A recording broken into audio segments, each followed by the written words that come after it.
Oke, jadi kita hari ini mau jalan-jalan ke Jogja pakai mobil ini dan kemarin sudah dibawa sama anak-anak kantor juga sampai ke Bantul ya. Sampai ke Bantul kurang lebih berapa kilometer? Cepet ada kali ya? Cepet ada kali ya. Jadi kita tambahin sekitar cepet lagi. Kita naik ini 200 kilometer. Nanti kalau udah selesai kita fullin lagi bensinnya, kita cek udah make berapa kilometer per liter bahan bakarnya dan kita samain sama MID-nya. Apakah MID-nya akurat atau enggak? Nah, sebelum kita mulai, mobil itu punya banyak quirks and features ya, kayak Dak Demuro ya. Kayak misalkan gini, dari depannya aja, dia punya grill, bukan punya grill, punya emblem. Ini warnanya bukan chrome. Biasanya kan emblem itu chrome, dia malah pakai dark chrome. Makanya emblem H Hyundai-nya ini, dia nggak kelihatan sama kayak si grill depannya. Terus, ke dalam, nyalain ya. Nah, dia kursinya itu ada ventilated seat-nya. Jadi kalau dipencet ini, kursinya tuh mengeluarkan AC, dingin. Yang ketiga, di sini dia ada sebuah layar, ada tulisannya 3, 6, bisa dikunci juga, bisa dinyalain, bisa dimatiin. Ini bukan pengatur double blower di belakang, tapi ini adalah air purifier. Jadi kalau kita matiin ini masih dikunci ya, nyala. Kita buka, dia tuh di depan sini ada buat penghisap udaranya. Dan di belakang sini itu buat ngeluarin udaranya. Jadi ini nggak ada hubungannya sama sekali. Kalau kita mau matiin AC belakangnya itu pakai digeser seperti ini. Udah mati AC belakangnya.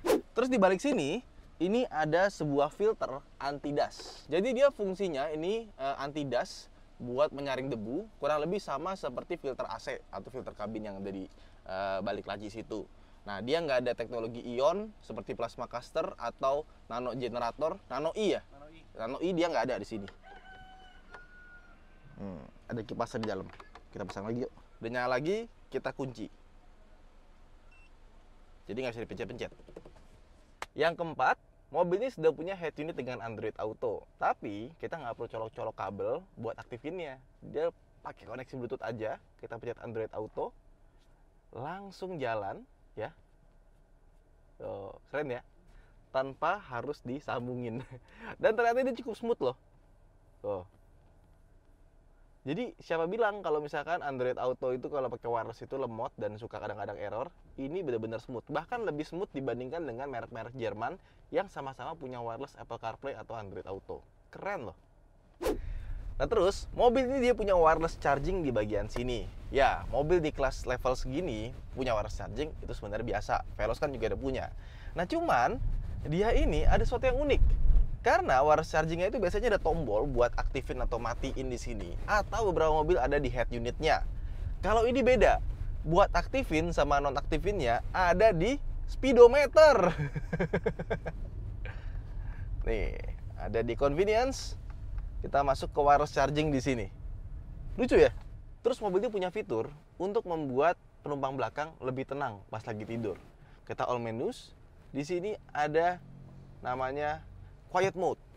Jadi kalau kita aktifin quiet mode ini, speakernya itu yang nyala cuma di depan doang, yang di belakang dimatiin. Biar yang belakang tidurnya lebih nyenyak, nggak kedengeran suara audio. Nggak itu juga, mobil ini sama seperti BMW atau Mercy kekinian, di mana dia punya arah penunjuk kiblat di sini.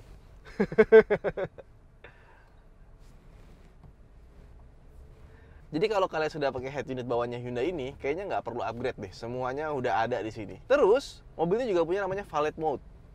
Jadi kalau misalkan kita masukin valet mode ini, kita masukin misalkan kode 1111 lagi.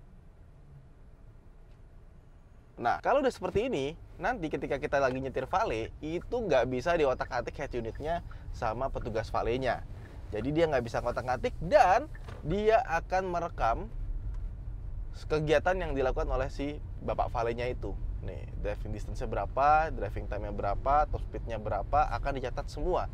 Jadi kalau valetnya kebut-kebutan, kita bisa tahu, wah mobil kita bisa pakai kebut-kebutan nih. Nah, sekali lagi kodenya. Dah, valet modenya mati langsung. Kemudian quirks and features yang menurut gua agak sedikit ganggu adalah, jadi semua pintu di mobil ini tidak ada indikator bahwa dia itu ngunci atau enggak. Tapi semua pintu dalam keadaan kekunci itu dia standar mobil Eropa, bisa dibuka. Makanya kalau kalian punya anak-anak harus wajib banget pakai child lock di bagian belakang. Nah, satu-satunya indikator ada di sini.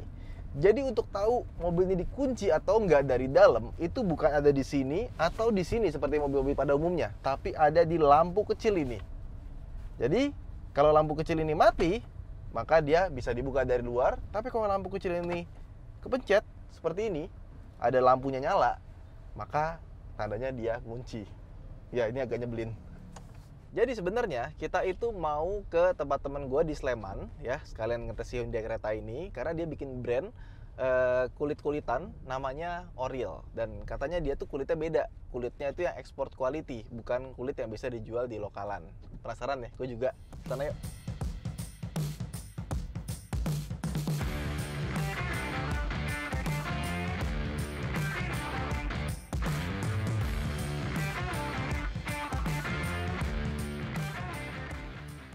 Nah ini pas banget lagi hujan.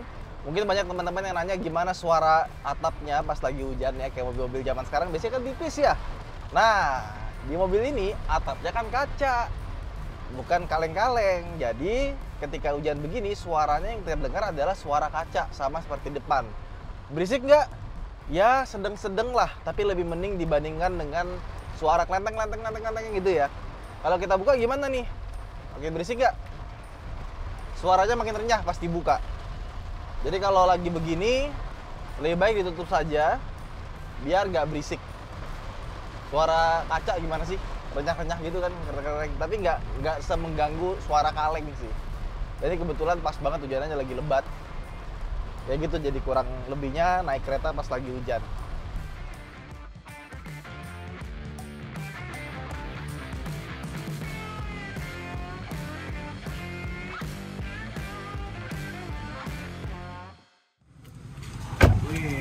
Kabar lu. Jadi ini temen gua pengusaha, bukan sekedar pengusaha ya, pengrajin kulit. Dan kulitnya tuh bukan kulit biasa. Kulitnya yang high class ya, apa, kulit mewah. Iya, yang luxury gitulah. Karena kulit-kulit yang kayak gini nih biasanya dia impor. Kalau yang buat lokal kurang begitu banyak peminatnya ya. Kenapa suaranya kecil banget sih? Nama brandnya apa nama brandnya? Oriel. Namanya Oriel ya. Nah, lu kan nggak mau dibilang handmade, maunya dibilang hand stitching. Kenapa hand stitching itu bedanya apa? Karena hand stitching itu jadi dijahitnya itu secara manual pakai tangan, berbeda dengan jahit mesin. Kalau jahit mesin itu dia dijahit benar-benar pakai mesin. Kalau ini jadi nggak pakai mesin jahit? Nggak pakai mesin jahit sama sekali. Semua tangan. Tangan. Gitu. Oke. Terus apa bedanya jahit tangan sama jahit mesin kalau secara hasil? Secara hasil pertama itu durability. Durability-nya itu lebih kuat ya, lebih tinggi. Kedua, jahit tangan itu lebih luxury. Emang kelihatan bedanya ya? Beda. Jadi si benangnya itu sendiri pakai yang 1 mm, 1 mm yang tebal. Sedangkan yang jahit mesin itu biasanya cuma pakai 0,3 sampai 0,6. Jadi kecil sekali. Oh, makanya harganya premium ya, tinggi. Harganya ya? juga premium pastinya. Oh, oke. Lihat dong produk-produknya ya. Oke. Jadi ini hasilnya ya kayak gini ya. Ini dompet SNK berarti ya buat mobil. Terus ini lagi bikin baru. Ya, baru. Palaseno. Diam-diam ternyata dia pesen ya. Nah, ini kalau udah kayak gini diapain lagi habis ini? Habis ini kita prosesnya marking. Jadi di marking. Di marking itu diapain? Nanti kita menggaris untuk yang akan dilubang. Oke. Habis yang garis yang akan dilubang, baru kita lubangi. Oh, dilubangin? Dilubangi manual. Manual. Jadi dilubangi secara manual. Baru dijahit. Dan jahitnya juga secara manual. Full hand. Capek juga ya? Capek juga. Termasuk ini nih, ini dompet gua juga. Tuh. Ini ternyata jahitannya ini dijahit manual. Dan enak kalau dompet panjang begini, nggak jendol gitu loh. Iya, benar. Ya, kalau itu kan jendolnya kan kayak ada tumor gitu ya. Lebih tipis. Padahal isinya banyak. Isinya banyak yang lain. Jadi bisa.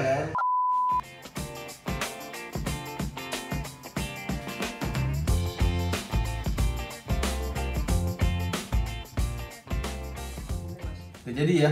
Oh, ini Palaseno. Handcraft ini. Bagus.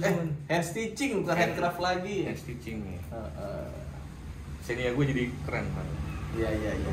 Oh wes, thank you Jo ya. Oke.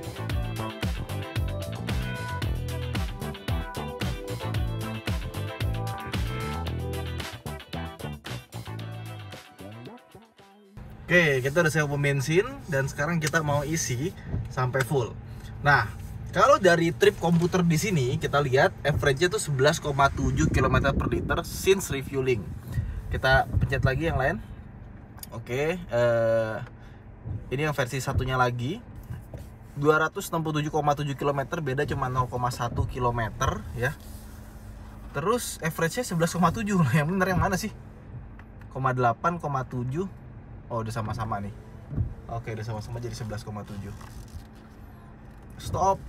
Oke, kita matikan mesin. Kemudian kita buka. Bilang kan. Pertama full. Pertama penuh. Ya.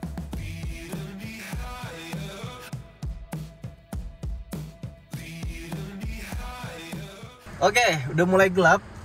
Udah selesai juga kita isi bensinnya dan kita mendapatkan tadi yang bayar bukan gua soalnya. Oke, totalnya 24,869 liter ya. Totalnya 223.821 kita isinya sama Pertamax. Nah, sekarang kita coba hitung ya. Ini kan 267,8 ya. Kita coba hitung sekarang pakai kalkulator. 267,8 dibagi sama 24,869. Jadi kita mendapatkan 10,7 km per liter. Artinya bedanya sekitar 1 km per liter dengan trip komputer di sini.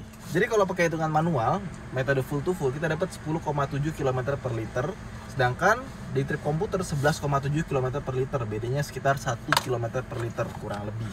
Ya bisa dibilang ya cukup akurat lah ya, tapi nggak seakurat itu. Biasanya seperti yang sudah-sudah, biasanya di MID itu lebih irit dibandingkan di actualnya. Tapi perbedaannya nggak signifikan sih, nggak nyampe 10%. Ya wes, itu aja mungkin video kita kali ini. Buat teman-teman yang udah punya Hyundai Creta, bisa komen seperti apa rasa memilikinya. Saya Danif, sampai jumpa di video berikutnya. Bye!